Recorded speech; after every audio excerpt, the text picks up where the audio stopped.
కొండయ్యకి అనారోగ్యంగా ఉన్నప్పుడు మరి మాతో పాటు సేవ చేస్తున్నటువంటి మరి దైవజనుడు ప్రకాష్ అన్న నాకు ఫోన్ చేసి చెప్పిండు, తమ్ముడు బావకు ఆరోగ్యం బాగలేదు, స్ట్రోక్ వచ్చింది, ప్రార్థన చేయండి, మేము హాస్పిటల్ దగ్గర ఉన్నామని చెప్పినప్పుడు నేను అనుకున్నా, బ్రతుకుతాడని నమ్మకం లేదు, చనిపోతాడని నాకు అనిపించలేదు, కానీ ఏదో ఒకటి జరిగింది అనిపించింది. ఎందుకంటే మాతో పాటు సేవ చేసినటువంటి ఒక అన్నకి స్ట్రోక్ వచ్చి చనిపోయింది. మా బంధువులైన ఒక ఆయన నిద్రపోత ఉదయం 3 గంటలప్పుడు లేచి టీ తాగొచ్చి పనుకొని నిద్రలో స్ట్రోక్ వచ్చి చనిపోయింది. ప్రస్తుత కాలంలో స్ట్రోక్ అనేది మనిషిని అనుకోని రీతిగా చంపేస్తుంది. ఒక స్ట్రోక్ వస్తే చనిపోవటం, వాడి నిద్రలోనే చనిపోతాడు, అన్నీ బాగుంటాయి. స్ట్రోక్ అనేలాకి నాకు భయం వేసింది, ఒకవేళ బ్రతుకుతుడో, ఒకవేళ యాత్రను ముగిస్తుడమో అని అనిపించింది. అయితే నేను ప్రార్థన చేశాను. నేను ఒక్కనే కాదు, అనేకులు ప్రార్థన చేసిండ్రు.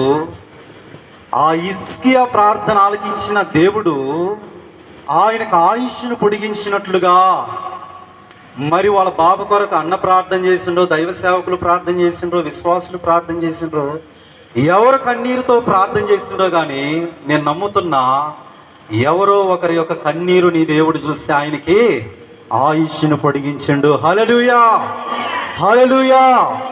అయితే ఆయుష్ని దేవుడు ఎందుకు పొడిగిస్తాడు అని మనం ప్రశ్నించుకుంటే, నా ప్రియమైన దేవుని బిడ్డలారా, దేవుని వాక్యం ఏమని చెప్తుందో తెలుసా? నేను మారు మనస్సు పొందుటకై వారికి సమయం ఇచ్చి తిని. గాని ఒక మనిషికి దేవుడు ఆయుష్ని ఎందుకు ఇస్తాడో తెలుసా? తన జీవిత కాలాన్ని ఎందుకు పొడిగిస్తాడో తెలుసా? మారు మనస్సు పొందటానికి. హల్లెలూయా. దేని కొరకు? మారు మనస్సు పొందటానికి. దేవుని వాక్యం తెలియజేస్తుంది. ఎఫెసీయులకు రాసినటువంటి పత్రిక 5వ అధ్యాయము 15వ వచనాన్ని మనం కానీ గమనిస్తే, నా ప్రియమైన దేవుని బిడ్డలారా, ఒక మాట ఉంది, చదువుదాం. ఎఫెసీయులకు రాసినటువంటి పత్రిక 5వ అధ్యాయం 15వ వచనాన్ని నేను చదువుతున్నా. దినములు చెడ్డవి గనుక మీరు సమయమును పోనీయక సద్వినియోగం చేసుకునుము. అజ్ఞానుల వలె కాక జ్ఞానుల వలె నడుచుకున్నట్లు జాగ్రత్తగా చూచుకొనుడి. హల్లెలూయా. దేవుడు నీకు సమయాన్ని చేయమంటున్నాడు తెలుసా? నేను నీకు ఇచ్చిన సమయం ఎందుకో తెలుసా? మారు మనస్సు పొందటానికి. అమ్మా, మీరందరూ చూడాలి, అర్థమవుతుందా?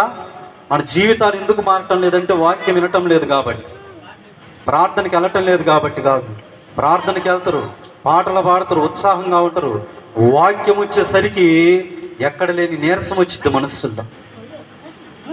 నా ప్రియమైన దేవుని బిడ్డలారా, దేవుని వాక్యాన్ని శ్రద్ధగా ఆలకించా. దేవుడు చెప్తుండు, నేను వానికి సమయం ఇచ్చి తిని, దానికి నేను సమయం ఇచ్చి తిని. ఎందుకనగా మారు మనస్సు పొందుట కొరకై సమయం ఇచ్చి తిని. కనుక సమయమును సద్వినియోగం చేసుకును. దినములు చెడ్డవి గనుక సమయమును పోనీయక సద్వినియోగము చేసుకోవాలి. దేవుడిచ్చిన సమయాన్ని సద్వినియోగం చేసుకోవటం అంటే ఏంటో తెలుసా? తినటము, త్రాగటము, సుఖించటం కాదు. నా ప్రియమైన దేవుని బిడ్డలారా, ఒకడు అనుకుంటున్నాడు, నా ప్రాణమా తినుము, త్రాగుము, సుఖించుము. ఎందుకనగా అనేక సంవత్సరములకు కావలసినటువంటి ధాన్యమును నేను నీ కొరకు కూర్చి ఉన్నాను అంటున్నాడు. మనిషి రోజు దేవుడిచ్చిన ఆయుష్లో ఏం చేస్తున్నాడు? తినటానికి, త్రాగటానికి, తన్ననలాడటానికి, పాపం చేయటానికి సమయాన్ని సద్వినియోగం చేసుకుంటున్నాడు. అయితే దేవుడు అంటున్నాడు, నీవు సమయమును సద్వినియోగం చేసుకోవాలి. ఎలా సమయాన్ని సద్వినియోగం చేసుకోవాలో తెలుసా? సమయాన్ని సద్వినియోగం చేసుకోవటం అంటే మారు మనస్సు పొందటము. హల్లెలూయా. మాట్లాడు దేవుడు, దయచేసి వినండి, దేవుని మాటలు వినండి. దేవుడు నీకు ఇచ్చిన సమయాన్ని నువ్వు దుర్వినియోగం చేసుకుంటున్నావా, సద్వినియోగం చేసుకుంటున్నావా? ఆలోచించండి. దేవుడు మనకు ఆయుష్ను పొడిగిస్తున్నాడు. మన మంచివారిమనో గొప్పవారిమనో కాదు, మన వెనకాల మన కొరకు మన ప్రభువు అయిన యేసుక్రీస్తు ప్రార్థన చేస్తున్నాడు. హల్లెలూయా! నిరంతరం దేవుని సన్నిధిలో విజ్ఞాపన చేస్తున్నాడు. ఆయన విజ్ఞాపనే ఈరోజు మనల్ని సజీవులుగా ఉంచి, ఎంతోమంది దైవ సేవకులు, ఎంతోమంది దేవుని బిడ్డలు ప్రార్థన చేస్తున్నారు కనుకే రకరకాలైనటువంటి తెగుళ్ళ నుంచి, అపాయాల నుంచి, ప్రమాదాల నుంచి, రోగముల నుండి దేవుడు మనల్ని కాపాడి సజీవు లెక్కలో ఉంచిన ప్రియమైన దేవుని బిడ్డ. అయితే మనలో ఎంతమంది మారు మనస్సు పొందుతున్నాం? అసలు మారు మనస్సు పొందాలా? మారు మనస్సు అంటే ఏంది? మారు మనస్సు పొందితే మనకు వచ్చేటువంటి లాభం ఏంది అనేది నేను తెలియజేసి ముగింపులోని తీసుకొని వస్తా. పరిశుద్ధ గ్రంథంలో నుంచి మరొక మాటను తెలియజేస్తున్నా. మత్తయి సువార్త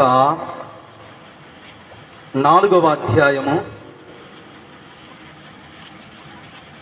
17వ వచనాన్ని ఒకసారి చూడండి. అందరు నేను చదువుతున్నా. యేసుక్రీస్తు ప్రకటిస్తున్నటువంటి మాటని, అప్పటి నుండి యేసు పరలోక రాజ్యం సమీపించి ఉన్నది గనుక మారు మనస్సు పొందుడని చెప్పుచు ప్రకటింప మొదలుపెట్టెను. హల్లెలూయా! నా ప్రియమైన దేవుని బిడ్డలారా, యేసుక్రీస్తు చేసినటువంటి సువార్త పరిచర్యలో మొట్టమొదటిగా ప్రభు నోట్లో నుంచి వచ్చిన మాట ఏంటో తెలుసా? పరలోక రాజ్యము సమీపించి ఉన్నది గనుక మారు మనస్సు పొందుడి. ఆరోగ్యం కోసం కాదు మారు మనస్సు. పిల్లలు పుట్టడానికి, పెళ్లి కావటానికి, ఉద్యోగాలు రావటానికి, ఈ లోకంలో సుఖంగా సౌఖ్యంగా బ్రతకటానికి మారు మనసు అవసరం లేదు నా ప్రియమైన దేవుని బిడ్డలారా. ఈ లోకంలో దేవుని ఎరగని ప్రజలు కూడా ఎంతో సంతోషంగా బ్రతుకుతున్నారు. మిద్దెలు కడుతున్నారు, మేడలు కడుతున్నారు, కారుల్లో తిరుగుతున్నారు, ఎన్నో సుఖ సౌఖ్యాల మధ్య జీవిస్తున్నారు. కానీ మారు మనస్సు ఎందుకు పొందాలో తెలుసా? పరలోక రాజ్యం ఉంది. హల్లెలూయా! నమ్ముతున్నారా? ఎంతమంది నమ్ముతున్నారు పరలోక రాజ్యం ఉందని? పరలోక రాజ్యాన్ని మనం ఎప్పుడు చూస్తాము? అసలు ఎక్కడుంది పరలోక రాజ్యం? దేవుని వాక్యం తెలియజేస్తుంది, మరణించిన తరువాత మనము పరలోక రాజ్యంలో ప్రవేశిస్తాము. ఎవరు మరణించిన తరువాత పరలోక రాజ్యంలో ప్రవేశిస్తారు? చనిపోయిన తరువాత మనిషికి మరొక జీవితం ఉంది అని బైబిల్ తెలియజేస్తుంది. ప్రియమైన దేవుని బిడ్డలారా, మనందరము ఒకరోజు చనిపోతాం. చనిపోయిన తరువాత మనందరము కూడా 2 లోకాలను చూడబోతున్నాం. ఒకటి నరకం అనే లోకము, మరొకటి పరలోక రాజ్యం. నరకము అనగా దాని పేరులోనే ఉంది, నరకం, నిత్య అగ్నిగుండము కలిగినటువంటి స్థలం.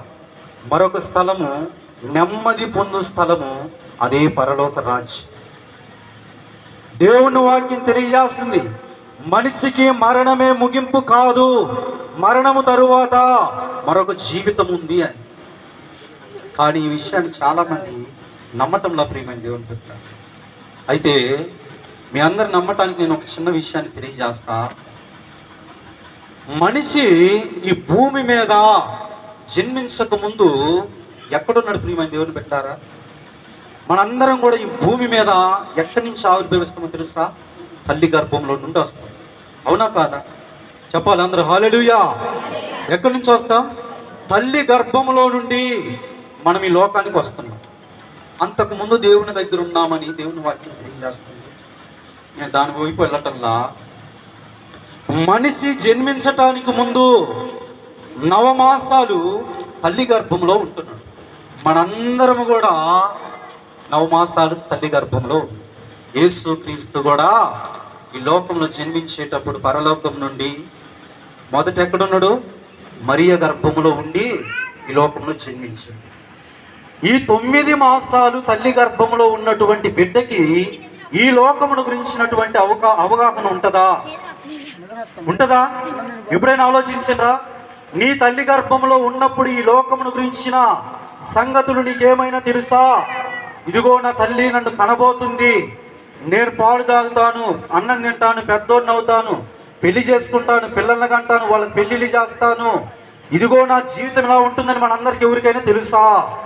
తెలియదు. ఎప్పుడు తెలిసింది? భూమి మీద పుట్టిన తర్వాత తెలిసి. ఈరోజు మనిషి అనుకుంటున్నాడు పరలోక రాజ్యం ఎక్కడుందిరా చూపించురా అని. ఎక్కడి నుంచి నువ్వు చూడలేవు, ఈ స్థితిలో నువ్వు చూడలేవు. నా ప్రియమైన దేవుని బిడ్డలారా, మన ఆత్మ పరలోక రాజ్యాన్ని స్వతంత్రించుకుంటుందని దేవుని వాక్యం తెలియజేస్తుంది. పరలోక రాజ్యాన్ని మనం ఎప్పుడు చూడగలమంటే మరణించిన తరువాత చూడగలమని దేవుని వాక్యం తెలియజేస్తుంది. తల్లి గర్భంలో నుండి తల్లి గర్భంలో మనిషి జీవితం ఒకటి, ఇది రెండవది, తర్వాత మూడవది ఉంది. నా ప్రియమైన దేవుని బిడ్డలారా, తల్లి గర్భంలో ఉన్నవాడికి ఈ లోకం ఉందనేది ఎంత సత్యమో, ఈ లోకం తర్వాత మరొక లోకం ఉంది, అదే పరలోక రాజ్యం. దేవుడు అంటుండో, ఆ నెమ్మది కలిగినటువంటి రాజ్యములో మీరు ప్రవేశించాలంటే మారు మనస్సు పొందండి. ఏం చేయాలి? మారు మనస్సు పొందాలి. బైబిల్ గ్రంథంలో ఒక 3 సంఘటనని నేను త్వరగా మీ దృష్టికి తీసుకొని వచ్చి నేను ముగిస్తా. బైబిల్ గ్రంథంలో నుంచి ఒక మాటను చదువుకుందాం. లూకా సువార్త 17వ అధ్యాయము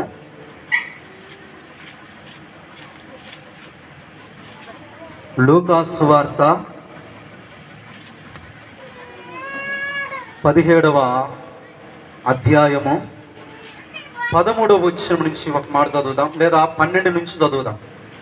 నేను చదువుతున్నా. ఆయన ఒక గ్రామంలోనికి వెళ్ళుచుండగా 10 మంది కుష్ఠరోగులు ఆయనకు ఎదురుగా వచ్చి దూరమున నిలిచి, యేసు ప్రభువా మమ్ము కరుణించమని కేకలు వేసిరి. ఆయన వారిని చూసి, మీరు వెళ్ళి మిమ్మును యాజకుడికి కనబరుచుకొనుడని వారితో చెప్పెను. వారు వెళ్ళుచుండగా శుద్ధులైరి. వారిలో ఒకడుకు తనకు స్వస్థత కలుగుట చూసి గొప్ప శబ్దముతో దేవుణ్ణి మహిమపరచుచు తిరిగి వచ్చి ఆయనకు కృతజ్ఞతాస్తుతులు చెల్లించుచు ఆయన పాదముల యొద్ద సాగిలపడెను. వాడు సమరయుడు. అందుకు యేసు 10 మంది శుద్ధులైరి కారా? ఆ 9 ఎక్కడా? హల్లెలూయా. నా ప్రియమైన దేవుని బిడ్డలారా, ఇక్కడ జరిగిన సంఘటన ఏంటంటే, యేసు క్రీస్తు ఒక గ్రామంలోనికి ప్రవేశిస్తున్నప్పుడు 10 మంది కుష్ఠరోగులు ఉన్నారు. ఈ 10 మంది యేసు ప్రభు దగ్గరికి వెళ్ళి, అయ్యా మమ్మల్ని కరుణించు, మమ్మల్ని కనికరించు, మమ్మల్ని బ్రతికించు, మమ్మల్ని స్వస్థపరచు, మమ్మల్ని బాగు చేయమన్నారు. యేసు ప్రభు ఎవరంటే కనికరపూర్ణుడు. అడుగుడి మీకు ఇవ్వబడును అన్నాడు యేసు. పాపం అడిగిండ్రు కదా. యేసు ప్రభు ఏం చేస్తుంది తెలుసా? 10 మందిని శుద్ధులుగా చేసి 10 మంది యొక్క కుష్ఠరోగము దేవుడు తీసేసింది. ప్రియమైన దేవుడు విన్నారు. అయితే అక్కడ ఏం జరిగిందో తెలుసా? 10 మంది శుద్ధులైరు కానీ 9 మంది అయితే తిరిగి వారి జీవిత విధానాల్లో తిరుగుతున్నారు. కానీ ఒక్కడైతే తిరిగి యేసు క్రీస్తు దగ్గరకు వచ్చి ఆయనను గణపరుచుచు ఆయన పాదములో యొద్ద సాగిలి పడినప్పుడు ప్రభు అడుగుతున్నాడు, ఇదిగో 10 మంది శుద్ధులైరు కదా, నీ ఒక్కడవే వచ్చును, మిగతా 9 మంది ఎక్కడా? హల్లెలూయా. దీని అర్థం ఏంటో తెలుసా? 10 మంది స్వస్థత నొందిండ్రు, ఒక్కడే మారు మనస్సు పొందిండు. 10 మంది స్వస్థత నొందిండ్రు, ఒక్కడే రక్షణ పొందిండు. 10 మంది శుద్ధులైండ్రు, ఒక్కడే దేవుడికి కృతజ్ఞుడనై జీవిస్తుంది. ఈరోజు దేవుడు కూడా నీ రోగాన్ని తగ్గించి నిన్ను స్వస్థపరిచాడు. నువ్వు కృతజ్ఞత కలిగిన వాడిగా జీవించాలంటే ఈ కూడిక కాదు, కానీ ఈ కూడిక ద్వారా నువ్వు మారు మనస్సు పొందాలి. హల్లెలూయా. ఈ కుష్టి రోగు ఒక్కడు తిరిగి వచ్చి ప్రభువుని గణపరుస్తూ ఆయన పాదముల చెంత సాగిలపడి ప్రభువు నామమును విశ్వసించి రక్షణ పొందండి. ఈరోజు ఎంతమంది మనలో ఎన్నోసార్లు దేవుడు మనల్ని స్వస్థపరుస్తున్నాడు, ఎన్నోసార్లు ప్రమాదాల నుంచి, అపాయాల నుంచి, రోగాల నుండి దేవుడిని బ్రతికిస్తున్నాడు. 9 మంది వలె నువ్వు ఉన్నవా, ఒక్కడ వలె నువ్వు ఉన్నవా? ఆలోచించన్న ప్రియమైన దేవుని బిడ్డ, ఎలా ఉంది మన జీవిత విధానం? 9 మంది తిరిగి దేవుడు ఆయుష్ ఇచ్చిండు, ఆరోగ్యాన్ని ఇచ్చిండు. ఏం చేస్తున్నావు తెలుసా?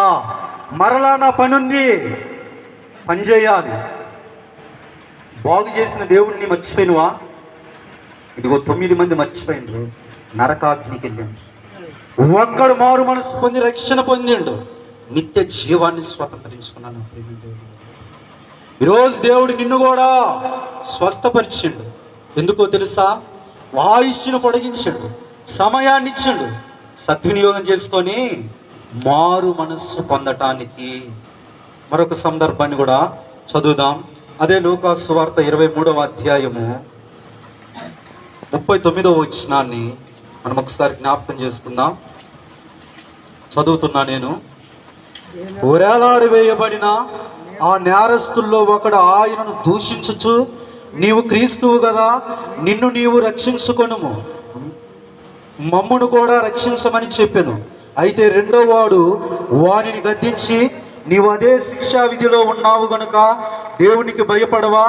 మనకైతే విధి న్యాయమే గాని మనము చేసిన వాటికి తగిన ఫలము పొందుచున్నాము గాని ఈయన ఏ తప్పిదమును చేయలేదని చెప్పి ఆయనను చూసి, యేసు, నీవు నీ రాజ్యంలోనికి వచ్చినప్పుడు నన్ను జ్ఞాపకం చేసుకునమనెను.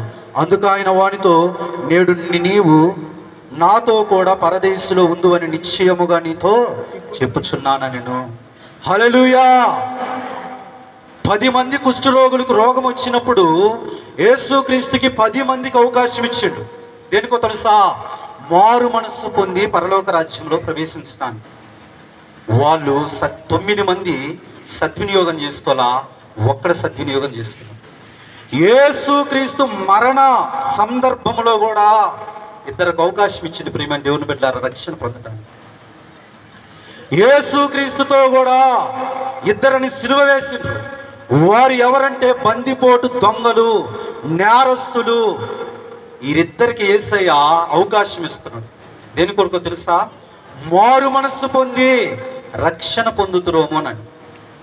అయితే వీళ్ళిద్దరు కూడా ఒకప్పుడు ఎలా జీవించారో తెలుసా? ఇద్దరు యేసుక్రీస్తుని దూషించిండ్రు, ఆయన సువార్తను దూషించిండ్రు, ఆయనకి వ్యతిరేకంగా బ్రతికిండ్రు, ఆయనకి విరోధముగా జీవించిండ్రు.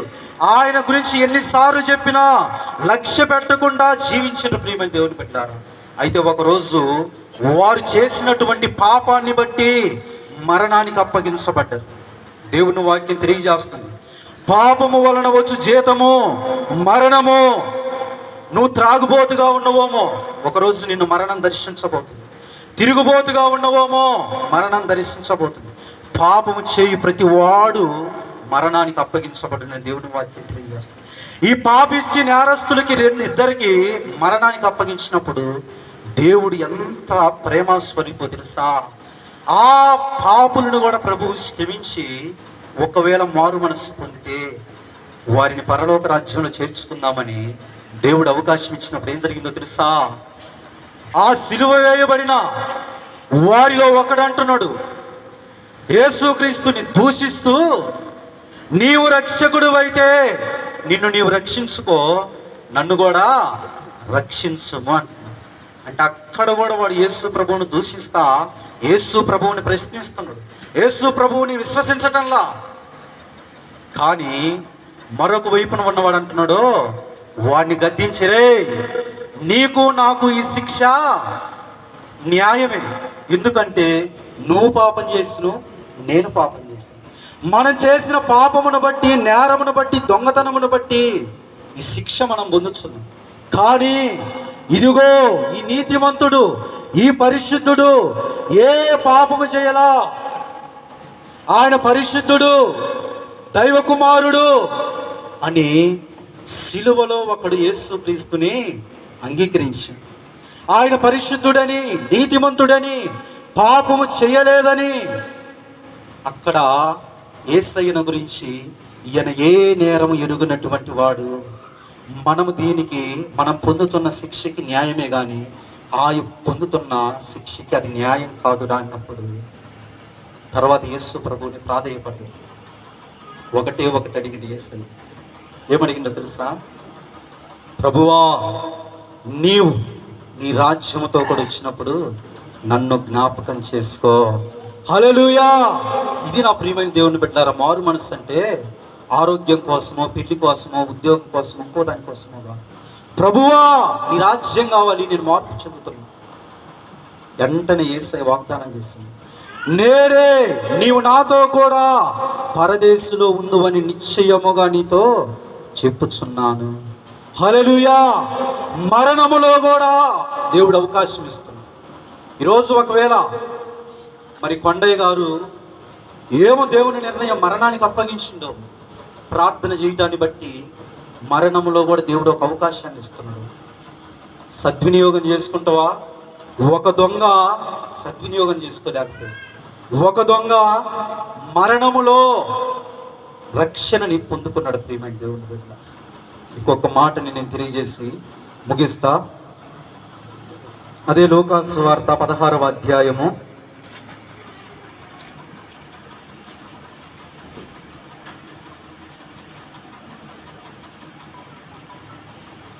16వ అధ్యాయము 22వ వచనం నుంచి నేను చదువుతున్నాను, జాగ్రత్తగా ఆలకించాలి. ఆ దరిద్రుడు చనిపోయి దేవదూతల చేత అబ్రహాము రొమ్మును ఆనుకొనుటకు కొనిపోబడిను. ధనవంతుడు కూడా చనిపోయి పాతి పెట్టబడిను. అప్పుడు అతడు పాతాళంలో బాధపడుచు కన్నులెత్తి దూరము నుండి అబ్రహామును అతని రొమ్మును ఆనుకొని ఉన్న లాజరును చూసి, తండ్రి అయిన అబ్రహామా, నా యందు కనికరపడి తన వ్రేలి క్రొనను నీళ్లలో ముంచి నా నాలుకను చల్లార్చుటకు లాజరును పంపుము, నేను ఈ అగ్ని జ్వాలలో యాతన పడుచున్నానని కేకలు వేసి చెప్పెను. అందుకు అబ్రహాము, కుమారుడా, నీవు నీ జీవిత కాలమందు నీకిష్టమైనట్టు సుఖము అనుభవించితివి, అలాగునే లాజరు కష్టము అనుభవించినని జ్ఞాపకం చేసుకొనుము.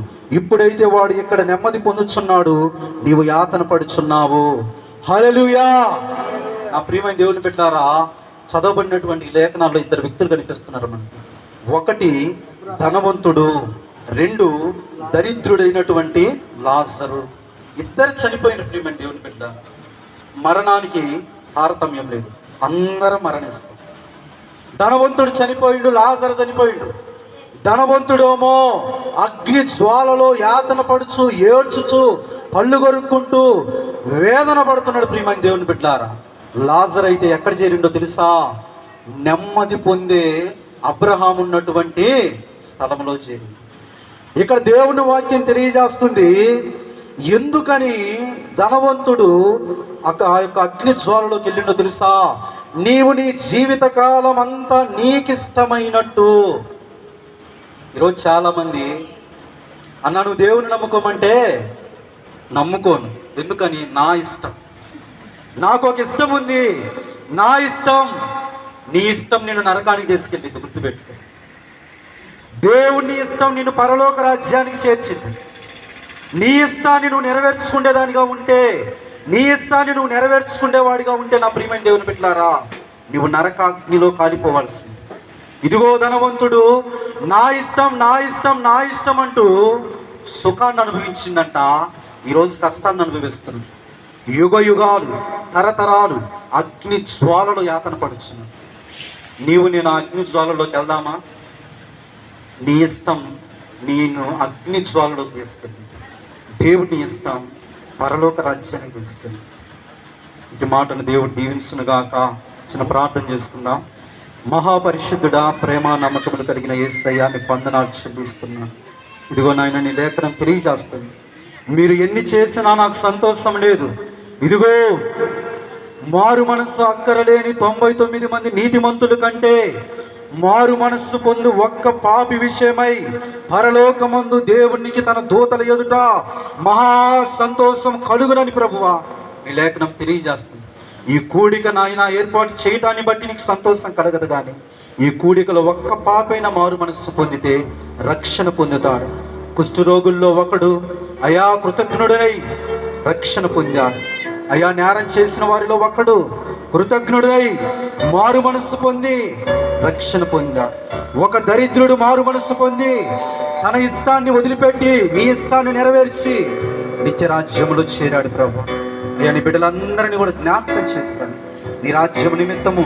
అయ్యా ఇంకా ఎంతమంది అయితే మారు మనసు రక్షణ లేకుండా ఉన్నారు, అట్టి వారిని దర్శించి వారి మనోనేత్రాలు వెలిగించి మారు మనసు పొంది పాప క్షమాపణ నిమిత్తం బాప్తిస్వం పొంది నిత్య రాజ్యమైన నీ పరలోక రాజ్యంలో ప్రవేశించుటకు సహాయం చేయమని యేసు నామమున ప్రార్థిస్తున్నాము తండ్రి. ఆమేన్. హల్లెలూయా.